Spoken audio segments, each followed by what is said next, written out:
All right, if you're in a skilled nursing facility, you've definitely heard of FTAG 585. I mean, it's one of the most common citations out there, and you know getting it wrong can have some pretty serious consequences. But here's the thing, mastering this grievance process, it's about so much more than just checking a box for compliance. It's really about protecting resident rights at its core. So we're going to break down exactly what you need to know to get this right, every single time.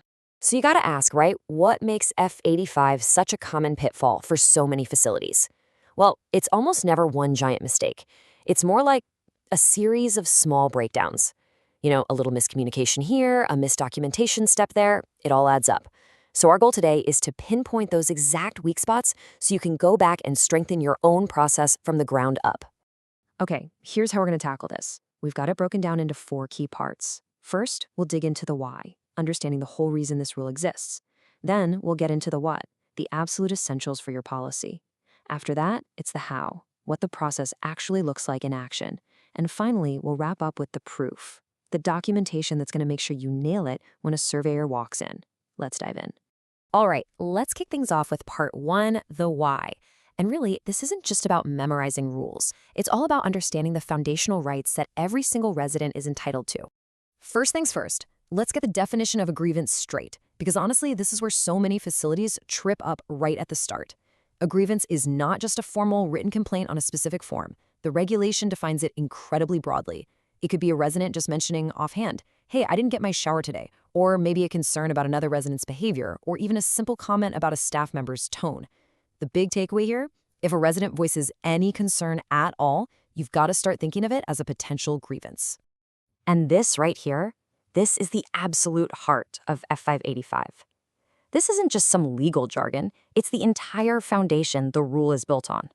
The whole reason this process exists is to make sure residents can speak up about anything without any fear of payback, of reprisal, of being treated differently. The second that fear enters the equation, the system is broken, and that means your facility is non-compliant. It's that simple. Okay, that brings us to part 2. Now that we've got a handle on the why behind all this, let's look at the what. Think of these as the absolute non-negotiable building blocks for a compliant grievance policy. You know, just having a policy isn't enough. It can't be a secret. Residents have to actually know about it. And the rules are super specific here. You have to tell residents about their rights, whether that's in a handout you give them or on a poster that's in a really prominent spot. They need to know all the crucial details, that they can complain orally or in writing, that they can do it anonymously, who the grievance official is and how to reach them, what to expect for a time frame, and really importantly, who to call outside the facility, like the ombudsman or the state agency if they're still not satisfied. Now, let's talk about the grievance official. Every single facility has to have one. Think of this person as the quarterback, the single point of accountability for the entire process. And this role, it can't be delegated to a committee or just shared around. Nope, one person needs to own this, from the moment a complaint comes in all the way through the investigation to issuing that final written decision.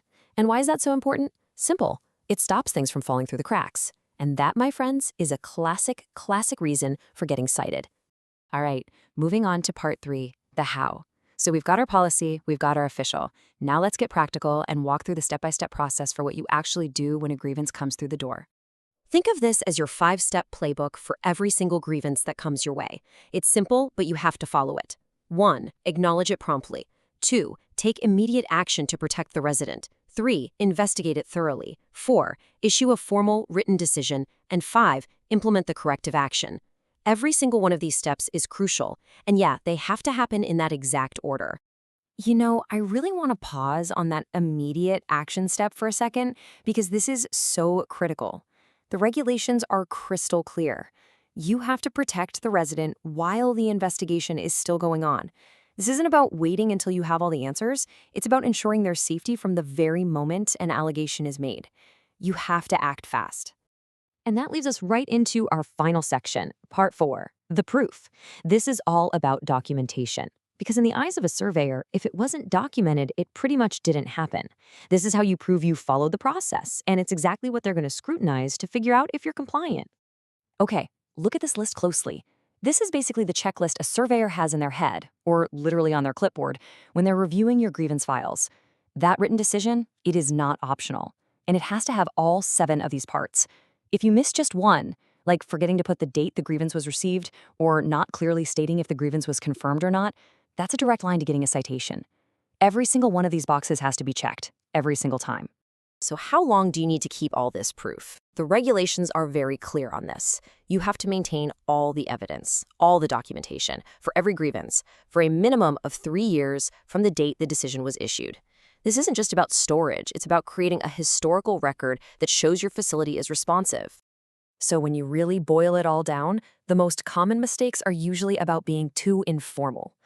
Trying to resolve a serious issue with just a quick verbal chat, scribbling some vague notes, or not having that one designated official to run things. The solution? It's structure. On the flip side, best practice means having a trained official who follows a crystal clear process, documents every single step in writing using that 7-point checklist, and makes sure residents' rights are posted and always visible. Imagine a surveyor walking into your facility to look specifically at F585. This is what's going through their mind. They're asking, does this facility actually support a resident's right to complain without fear? Are they making prompt efforts to resolve things? Is there a compliant policy and a real designated official? Does the paperwork, the written decision, have all the required parts? And are they keeping those records for at least 3 years? That's it. That's the test. So, I'll leave you with this one question to really think about. Be honest with yourself. Is your grievance process just a policy in a binder that collects dust on a shelf, something you only pull out for surveys? Or is it a living, breathing system that you use every single day to protect your residents, to empower your staff, and ultimately to safeguard your entire facility? Because the answer to that question, well, it makes all the difference. This educational video was brought to you by Mr. Betts, your expert nurse consultant. If you like this video and found it informative, please like and subscribe to my channel.